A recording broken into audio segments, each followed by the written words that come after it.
آدم هو الرحمن الرحيم هو الله الذي لا.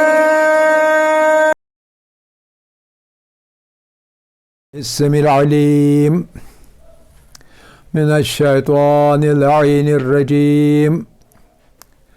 بسم الله الرحمن الرحيم. الحمد لله رب العالمين. وصل يا ربي على محمد وآله الطيبين الطاهرين.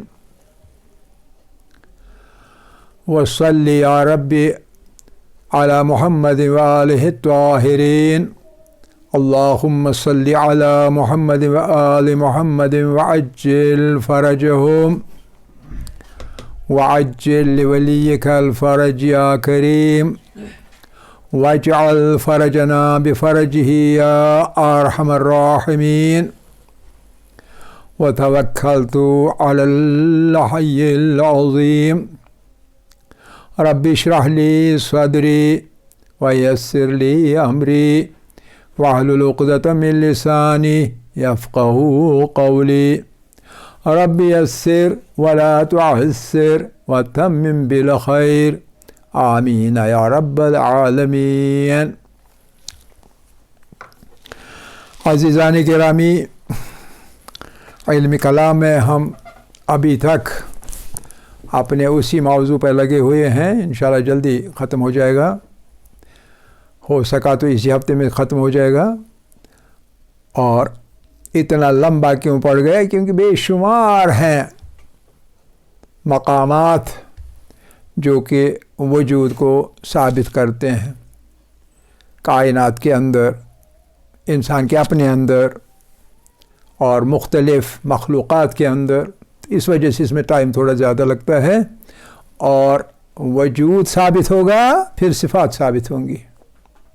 جو یہ وجود آپ کے ذہن میں ثابت ہو جائے گا پھر توحید آئے گا.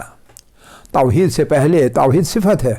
توحید سے پہلے آپ کو وجود ثابت کرنا ہوگا، اور ہم یہ وجود ثابت کر رہے ہیں کائنات پر نظر ڈال کے.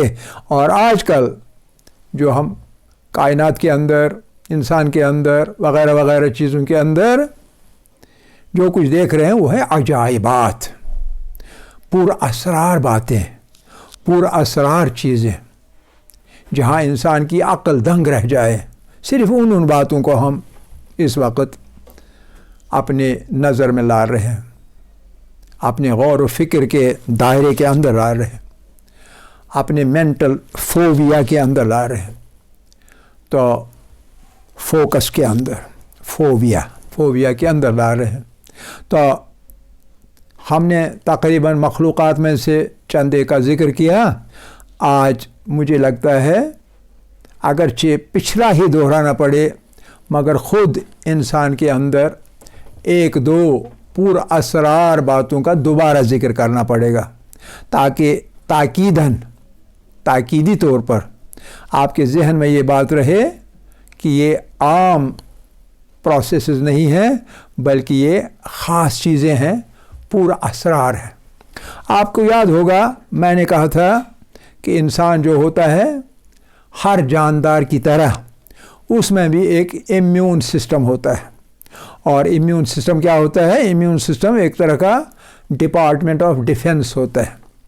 اور ڈپارٹمنٹ آف ڈیفنس کا مطلب کیا ہے؟ اس کا مطلب یہ ہے کہ انسان کے اوپر، اس کے بدن کے اوپر جو چھوٹے چھوٹے جراثیم حملہ آور ہو سکتے ہیں، جن میں وائرسز ہوتے ہیں، بیکٹیریا ہوتے ہیں اور وغیرہ وغیرہ چیزیں ہوتی ہیں، تو وہ بہرحال دشمن ہیں، وہ حملہ آور ہوتے ہیں، آپ پر حملہ کر کے آپ کو کمزور کرتے ہیں. اور آپ کو کمزور کرتے کرتے اگر معاملہ اس حد تک گیا جہاں آپ کا بچنا مشکل ہو، تو اس کا مطلب ہے مہلک ہو سکتے ہیں، ہلاک کنندہ ہو سکتے ہیں، آدمی کی زندگی جو ہے اس کا خاتمہ ہو سکتا ہے. تو لہذا ان حملہ آور دشمنوں کے مقابلے میں انسان کے بدن کے اندر ایک فوج ہوتی ہے جو کہ مقابلہ کر کے انسان کے اپنے بدن کو، اپنی جان کو، اپنی اس کے وجود کا دفاع کرتے ہیں، اس کو بچاتے رہتے ہیں، اس لیے ہم اس کو ڈپارٹمنٹ آف ڈیفنس کہیں گے، بچاؤ کا محکمہ۔ اور بچاؤ کے محکمے میں ہزاروں لاکھوں خلیے ہوتے ہیں، اور آپ کو معلوم ہے کہ اس کے لیے ایک خاص مقام ہے جس میں یہ دفاع کا محکمہ رہتا ہے، ہیڈ کوارٹر ہے وہ محکمے کے دفاع کا، فوجوں کا، انسانی فوجوں کا محکمہ جو دفاع ہے اس کا ہیڈ کوارٹر ہے ایک جگہ۔ کیا آپ کو یاد ہے وہ کون سی جگہ تھی؟ مجھے امید ہے کہ آپ کو یاد ہوگا کیونکہ ہم نے یہ پڑھا ہے۔ کون سی جگہ ہے؟ تھائمس گلینڈ ہے، تھائمس کا غدود ہے، گلینڈ کو اردو میں غدود کہتے ہیں۔ تھائمس کا جو غدود ہے وہ وہی مقام ہوتا ہے، اور وہ کچھ پتہ نہیں تھا، اس غدود کو بہت پہلے دریافت کیا گیا تھا یونانی سویلائزیشن کے زمانے میں ہی، لیکن اس کو بے مقصد سمجھا جاتا تھا 1961 تک، اور 1961 میں بعد میں اسے معلوم کیا گیا اوہو تھائمس تو بہت ضروری کام کرتا ہے، اور اس کے بغیر انسان کی صحت، انسان کا حفظانی صحت، انسان کی صحت کی گارنٹی نہیں مل سکتی ہے۔ تو یہ تھائمس انسان کی صحت کی گارنٹی کرتی ہے، اور وہ گارنٹی دیتی ہے کس طریقے سے؟ میں نے آپ کو ایک بہت ہی انٹریکیٹ پروسیس بتایا تھا، کس طرح سے یہ اپنے بدن کی کچھ سیلز کو لیتے ہیں، اور ان میں جیسے آرمی کے اندر ہوتے ہیں میجرز، میجر جنرل، لیفٹیننٹس، کرنلز وغیرہ وغیرہ، اسی طرح ان کے اندر عہدے ہوتے ہیں، اور سب سے بڑا عہدہ جو ہوتا ہے وہ ہوتا ہے کن سیلز کا؟ ٹی سیلز کا۔ بہت اچھے۔ تو ٹی سیلز کا خاص کام کیا ہے؟ ٹی سیلز کا کام ہے ایک تو خود دفاع کرنا، اور دوسرے ایک فوج تیار کرنا۔ اور وہ فوج تیار کیسے کیا جا سکتا ہے کہ پہلے ہم اپنے بدن کے مختلف اعضاء جو ہیں، مختلف سسٹم جو ہیں، ان کی سیلز کو لائیں گے، اور ان کے لیے جو کوڈڈ کی ہے ان کو کھولنے کے لیے، ان کو سمجھنے کے لیے اپنی ہے اور وہ پرائی، اپنے اور پرائی کے درمیان فرق کرنے کے لیے ایک کوڈ ہے، ایک کی ہے، وہ ڈیولپ کرتے ہیں۔ وہ کیسے ڈیولپ کرتے ہیں کہ ان کے سرفیس پر دو مالیکیولز ہوتے ہیں، اور ان دو مالیکیولز کا وہ انالیسس کرتے ہیں، اور پھر دیکھتے ہیں تمام سیلز میں وہی ایک ہے، اور اگر اس کو پہچان کے رکھیں ہمیشہ کے لیے، اگر کوئی دوسرا حملہ آور آ گیا اس کا وہ کوڈ ملے گا نہیں، گویا اس کا مطلب ہے ایک لاک ہوتا ہے ہر سیل کے اندر، اور یہ ٹی سیل جو ہے یہ اس کے لیے ایک کوڈ کے طور پر کی تیار کرتے ہیں، اور پھر جب بھی کوئی سیل آئے گی پیٹرول کرتے رہتے ہیں تمام بدن میں، جہاں کہیں سیلز ہوں گی جن پر شبہ پیدا ہو جائے گا، جیسے یہاں پیٹرولنگ کے دوران کیا کرتے ہیں؟ فرسکنگ کرتے ہیں نا، تلاشی لیتے ہیں یہ اپنا ہی ہے یا دشمن ہے، تو اسی طرح جہاں کہیں شبہ پیدا ہو تو ان کی فرسکنگ کرتے ہیں، یعنی ان کا جو وہ ہے لاک اس پہ اپلائی کرتے ہیں وہ کی، اور کی مطلب ہے کیا ہے؟ کی مطلب ہے اگر ان کو پہچان لیا ایک دم سے تو یہ اپنی ہے، اگر پہچان نہیں لیا اس کا مطلب ہے کی نہیں لگ گئی، لاک نہیں کھلا، اس کا مطلب ہے وہ دشمن ہے، تو اس کو اسی پر حملہ آور ہو کے اس کو وہی مارتے ہیں۔ اور جو کوئی بھی ٹی سیل فیل ہو جائے، کیا ہو جائے؟ فیل ہو جائے، ناکام ہو جائے دشمن کو پہچاننے میں، تو اس کے خلاف بھی کارٹر گارڈ باضابطہ کیا جاتا ہے۔ کارٹر گارڈ کرتے ہیں نا، کوئی فوجی جب کوئی غلطی کرے اس کا تحقیقات، اس کی جو ہوتی ہے انویسٹیگیشن ہوتی ہے خود فوج کے اندر، اس کو کارٹر گارڈ کہتے ہیں، کارٹر گارڈ کرتے ہیں ان کا بھی، اور ان ٹی سیلز کو بھی مارا جاتا ہے، حکم موت، ان کو سزائے موت دی جاتی ہے۔ اور تمام ان طرح کی سیلز کو اور دشمنوں کی سیلز کو جب مارا جاتا ہے تو کہاں مارا جاتا ہے؟ تھائمس میں لے کے، یعنی سینٹر جو ہے جہاں مقدمہ چلے گا اور جہاں سزا دی جائے گی، مارا جائے گا، وہ ہے خود تھائمس۔ اور اسی وجہ سے جو میڈیسن کے اسٹوڈنٹس ہیں وہ تھائمس کو کیا نام دیتے ہیں؟ یاد ہوگا آپ کو، گریو یارڈ آف سیلز، ایک مقبرہ ہے سیلز کا۔ تو یہ ایک بات ہے بہت عجیب، تو پر اسرار انسان کے اندر۔ اور دوسری پر اسرار بات آپ کو یاد ہوگی کہ وہ ہے کون سی چیز؟ دماغ کے اندر جو آگے سیریبرم کے اندر میموری سیلز ہوتی ہیں، وہ بہت امپورٹنٹ ہوتی ہے، وہ بھی پر اسرار ہوتی ہے کہ وہ سیلز جو ہوتی ہیں، وہ سیلز جس کے ساتھ بھی آپ کا واسطہ ہے اس کی فائل اپنے پاس رکھتے ہیں۔ جو ہی آپ کوئی ملے گا، کوئی شناسا، کوئی دوست، کوئی رشتہ دار آپ کو عالمگیری بازار میں ملے گا تو ایک دم سے آپ کے سیل جو ہے وہ اس کو پہچانیں گی، اس کی فائل نکالیں گی اپنے ریکارڈ روم سے ایک طرح سے، اور ایک دم سے پہچانیں گے، اور آپ وہ پہچان آپ کو فراہم کی جائے گی، اور آپ ایک دم سے آپ کا برین جو ہے وہ حکم دے گا آپ کے چہرے کی سیلز کو تاکہ وہ مسکراہٹ پیدا کریں، آپ کے ٹانگوں کو تاکہ اس شناسا آدمی کی طرف چلیں۔ تو اس طرح کے حرکات آپ کرتے ہیں اسی فائل کی بنیاد پر، اور وہ حافظے کی فائلز جو ہیں ہر انسان کے متعلق، ہر چیز کے متعلق، ہر آبجیکٹ کے متعلق، ہر کتاب کے متعلق جو آپ نے پڑھی ہو، تو بہت بے شمار فائلز موجود ہوتے ہیں حافظے کی سیلز کے اندر۔ اور آپ اندازہ کریں اگر آپ یہ سارا جو انفارمیشن ہے آپ کو جمع کرنی پڑے تو کتنے ورکرز کی ضرورت پڑے گی، کتنے گیڈجٹس کی ضرورت پڑے گی یا گیجٹس کی، کتنے کمپیوٹرز وغیرہ وغیرہ کی ضرورت پڑے گی، کتنے جی بی ضرورت ہوں گے اس کی جو فائل بنے گی اس کی والیوم کے مطابق، تو بہت مشکل کام ہوگا۔ لیکن انسان کا ذہن جو ہے، انسان کی سیلز جو ہے، انسان کا برین جو ہے وہ ایسے کام کرتا ہے کہ انسٹنٹلی آپ کو پتہ بھی نہیں چلتا کہ فائل بلائی گئی، فائل منگوائی گئی، اور فائل کا جو ہے ایگزامینیشن کیا گیا، اور اس کے بعد بتایا گیا یہ کون ہے، اس کے ساتھ کس طرح کا برتاؤ کرنا چاہیے۔ یہ حافظہ سیلز کا کام ہے، سب کا سب یہ ریکارڈ کیپنگ کرنا۔ اتنا سارا ریکارڈ آپ کے برین میں محفوظ ہوتا ہے، صحیح ہے کہ نہیں؟ پھر آپ سے میں نے کہا تھا کہ انسان کے سیریبرم میں آگے 2 لوبز ہوتے ہیں اس طرح کام کے لیے، جو کچھ آپ کرتے ہیں اس کا بھی ریکارڈ رہتا ہے۔ تو اگر یہ کہا گیا ہے کہ آپ کے پاس آپ کے شانوں کے قریب، شانوں پر یعنی شانوں کے قریب، دماغ کے قریب کرام کاتبین ہے، تو یہ 2 لوبز ہیں، کیا پتہ یہی فرشتے ہوں وہاں، خدا بہتر جانتا ہے، اور واقعاً بھی فرشتے ہوں، کوئی مشکل کام نہیں اللہ کے سامنے۔ تو بہرحال یہ بھی ایک عجیب چیز ہے جو کہ انسان کے اندر، انسانی دماغ کے اندر موجود ہے۔ بس ان 2 چیزوں کو لینا کافی ہے بحیثیت پورا اسرار عجائبات کے۔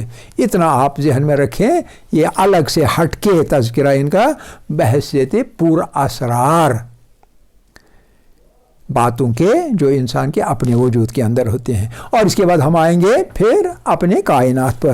یہ پورا اسرار، جو پورا اسرار باتیں ہیں، پورا اسرار کائنات جو ہے، پورا اسرار باتیں جو ہے یہ ہم پڑھ رہے ہیں، اس کا ہم تذکرہ کر رہے ہیں۔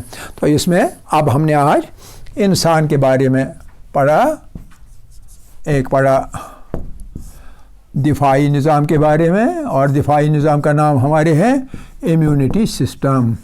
یہ دفاعی نظام یعنی امیونٹی سسٹم، اور ایک گلینڈ اس کے ساتھ مصروف ہے اور وہ ہے تھائمس گلینڈ۔ اور دوسری چیز جو ہم نے کہی وہ ہے حافظے کے خلیے، the memory cells in human brain.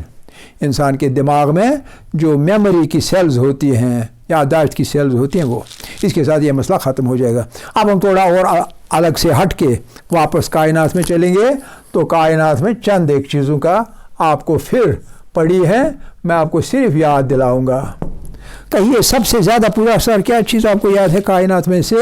ممکن ہے آپ کو یاد ہو تو بتا دیجئے، سب سے پورا اثر جو آپ کو لگے گا۔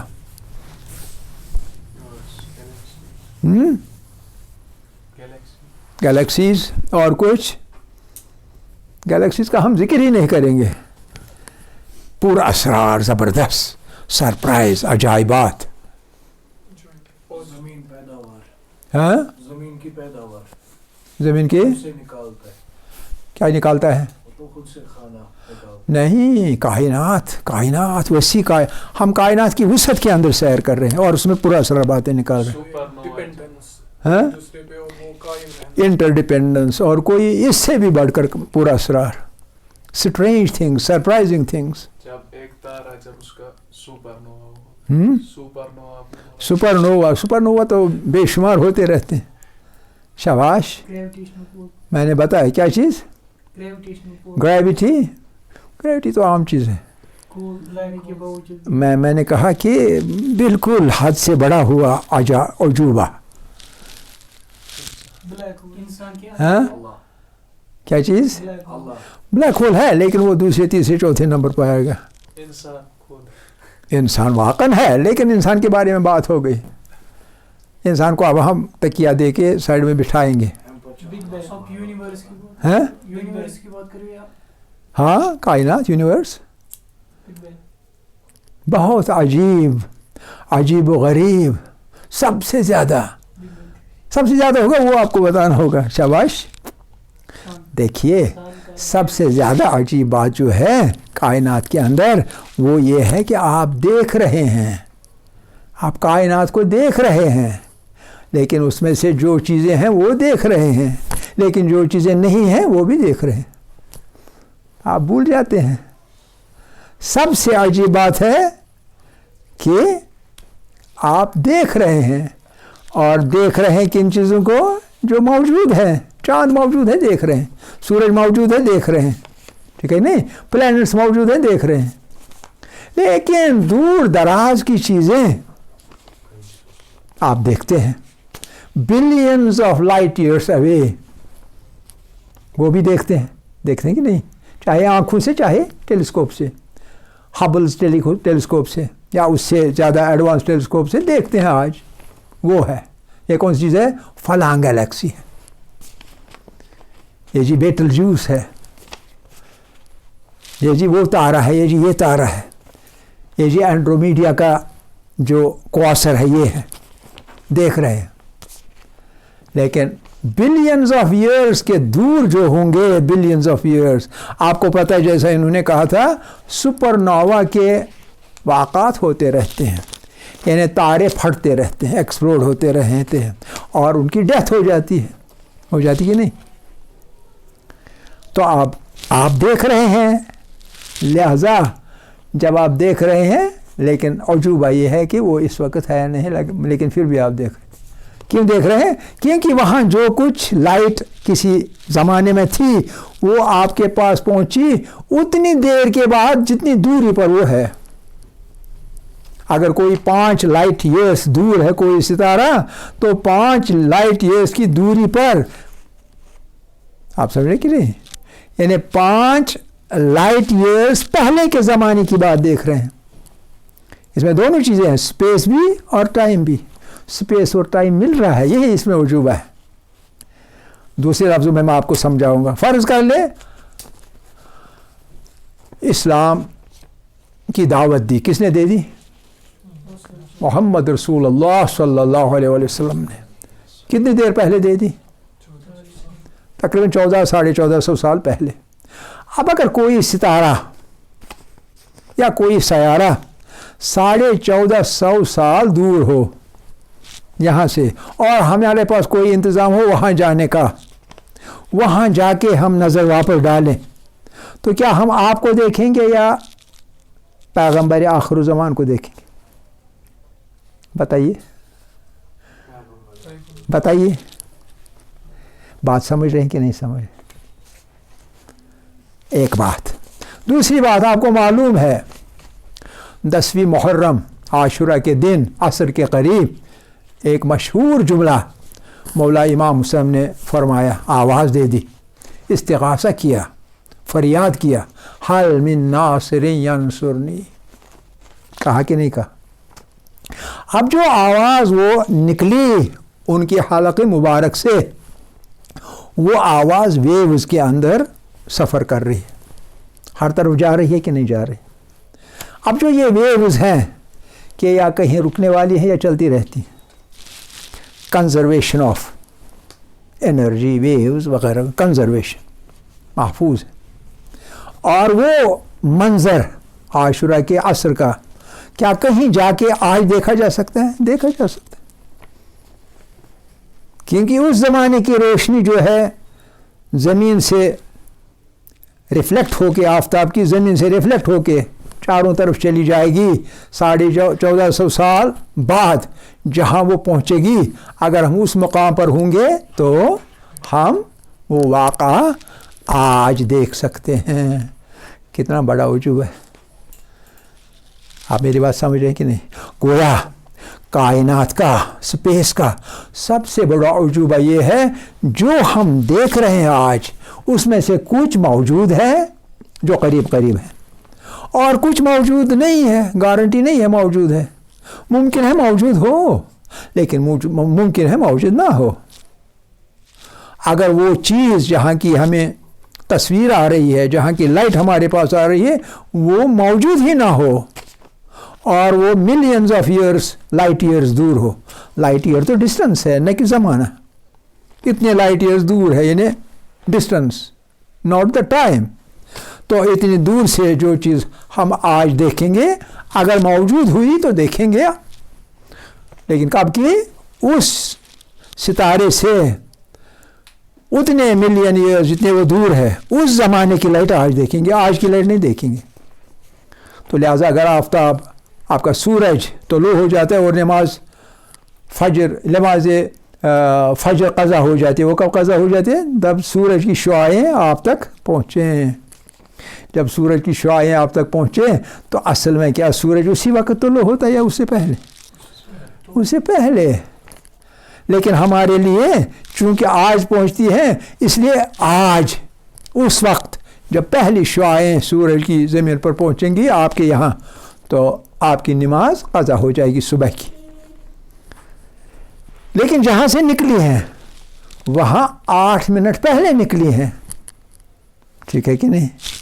لہذا جو صبح کا ٹائم زمین پر ہوگا وہ ٹائم مریخ پر نہیں ہوگا صبح قضا ہونے کا، اور وہ ٹائم نیپچون پر نہیں ہوگا صبح قضا ہونے کے لیے، ٹھیک ہے کہ نہیں؟ یہی مسئلہ چاند دیکھنے کا۔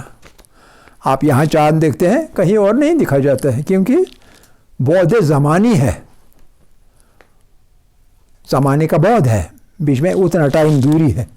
اب دونوں بعد ہیں، بعد مکانی بھی ہے اور بعد نے دوری، بعد زمانی بھی ہے، اور دونوں وجوہات کی بنا پر آپ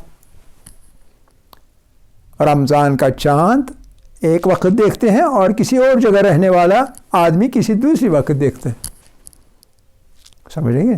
اس لیے جو غرہ ہے پہلی تاریخ وہ مختلف مقامات پر مختلف ہو سکتی ہے، اور یہ ہے اختلاف افق، اور ایک ہے اتحاد افق۔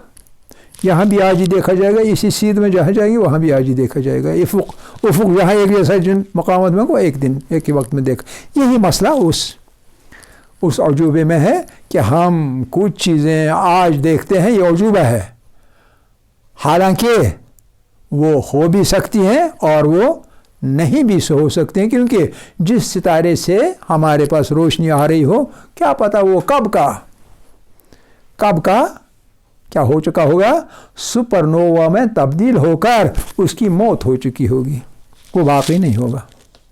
اور اس کا اندازہ کیسے ہوگا؟ اس کا اندازہ پھر وہی ڈسٹنسز پر ہوگا۔ آپ بتائیے کائنات کی میں نے کتنی کہی تھی ڈائی میٹر ہے؟ شاباش۔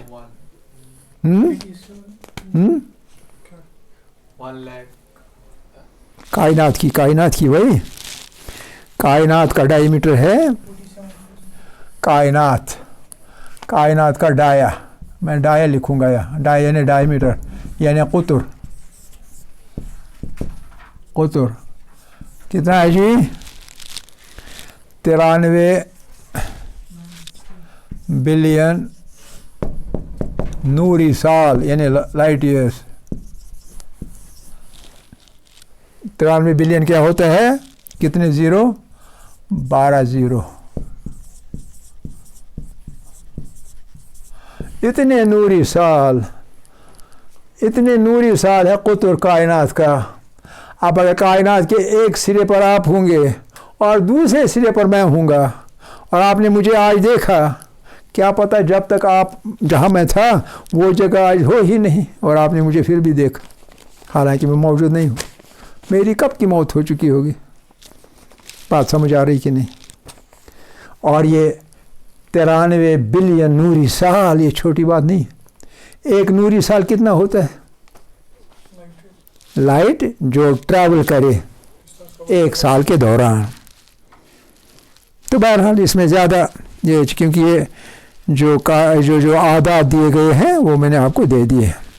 اب آپ کا یہ سمجھیے کہ کائنات کے قطر کے ایک حصے سے نور چل کے یہاں کتنی دیر میں پہنچے گا؟ یہاں سے نکلی رے آف لائٹ یہاں سے اور یہاں پہنچ گئی اس سرے پر، کتنا ٹائم لگے گا اس کو؟ 93 بلین لائٹ ایئرس، اتنی دور. ٹھیک ہے کہ نہیں؟ تو یہ سب سے بڑا عجوبہ ہے کائنات کی وسعت کے بارے میں. دوسری چیز ہم نے کہا تھا کوثر بھی بہت عجوبہ ہے. کوثر کائنات کے اندر یہ پہلی چیز ہے، یہ والی پہلی چیز. اور دوسری بات جو ہے وہ ہے کوثر. اور کوثر کیا ہوتا ہے؟ صرف یاد دلا رہا ہوں. کوثر کیا ہوتا ہے؟ کوثر کسے کہتے ہیں؟ ہاں، وہ رنگ جو ہوتا ہے بلیک ہول کے ارد گرد، دور سے بلیک ہول دکھائی نہیں دیتا بلکہ برائٹسٹ آبجیکٹ دکھائی دیتا ہے، یہ کوثر. اور سب سے برائٹسٹ آبجیکٹ کون سا ہے؟ وہ سب سے برائٹسٹ ہے کوثر، جو کہ گیلیکسی نمبر TON 618 ہے. یہ سب سے برائٹسٹ مانا جاتا ہے. یہ گیلیکسی، اس گیلیکسی کے سینٹر پر بلیک ہول اور اس کے ارد گرد ایک کوثر. اور وہ کوثر کتنا برائٹ ہے؟ وہ برائٹسٹ ہے کیونکہ بگیسٹ، سب سے بگیسٹ وہی ہے. اس سے ریلیز ہوتی ہے، کتنا برائٹسٹ ہے؟ برائٹ اتنا ہے کہ اس سے انرجی ریلیز ہوتی ہے، طاقت ریلیز ہوتی ہے. کتنی release energy? Release of energy کتنی جی؟ ریلیز آف انرجی کتنی؟ یہ کمال ہے، آپ اندازہ کریں. More than hundreds of galaxies, more than hundreds of galaxies, سینکڑوں گیلیکسیز، سینکڑوں ستارے نہیں، سینکڑوں گیلیکسیز، یعنی سینکڑوں گیلیکسیز کے کوثرز، سینکڑوں کے برابر یہ ایک کوثر کی روشنی ہے، برائٹنس ہے اور انرجی ہے جو ریلیز ہوتی ہے. اور کہاں جاتی ہے وہ انرجی؟ وہ روشنی کہاں جاتی ہے؟ پورے کائنات میں پھیلتی رہتی ہے. اور جو بلیک ہول ہے، اسی کا بلیک ہول جو ہے، اس کا جو بلیک ہول ہے، یہ کسی نے کہا تیسرا عجوبہ ہے بلیک ہول. یہی کہا نا بلیک ہول. یہ اس کا بلیک ہول کتنا بڑا ہے؟ اس کا بلیک ہول جو ہے، اس کا ماس ہے، اس کا ماس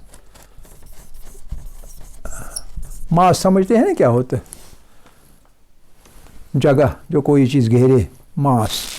اس کا ماس جو ہوتا ہے that is equal to 66 billion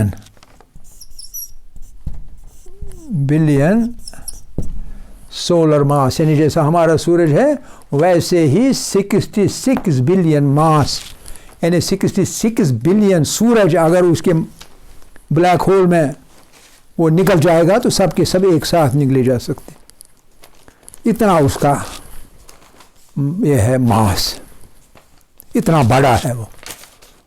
اور آپ کو معلوم ہے کہ بلیک ہول کے پاس جو بھی چیز جاتی ہے، جتنا بڑا بلیک ہول ہوگا اور اتنا ہی اس میں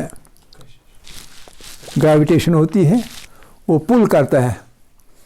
پاور آف پل اس میں اتنا ہوتا ہے کہ وہ اس چیز کو، اس آبجیکٹ کو نگل لیتا ہے. ٹھیک ہے نا؟ تو یہ تین چیزیں فی الحال کائنات کے اندر جو کہ عجوبے ہیں، اور یہ عجوبے بھی ثابت کرتے ہیں کہ آج خود یہ عجوبے پیدا نہیں ہوئے بلکہ ان کو ضرور کسی ہستی نے پیدا کیا، قواعد اس کے لیے مقرر کیے اور وہ قواعد، وہ قوانین نافذ کیے. اور وہ مادہ بھی نہیں ہو سکتا ہے اور نیچر بھی نہیں ہو سکتا، عقل سے اترنے والی بات نہیں ہے. وآخر دعوانا ان الحمد للہ رب العالمین.